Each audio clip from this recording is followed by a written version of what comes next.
अस्सलाम वालेकुम दोस्तों, आज मैं आ गया हूँ तरबत मीन बाजार। फिल गर्मी, फिल रश और फिल मॉड में सीधा निकल गया पैराडाइज आइसक्रीम, जूस और बिरयानी सेंटर, कीच टावर, शॉप नंबर 2।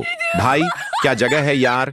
सोचा चलो एक प्लेट कराची वाली बिरयानी ट्राई करते हैं, लेकिन यार ये बिरयानी नहीं, आतिश फशां थी। पहला नवाला लिया तो जबान ने बोला, भाई मुझे माफ करो, मैं वापस जा रही हूँ। सामने 2 बंदा बैठे हुए थे, बलूच विस्कंद टकटाक के हार्डकोर फैन।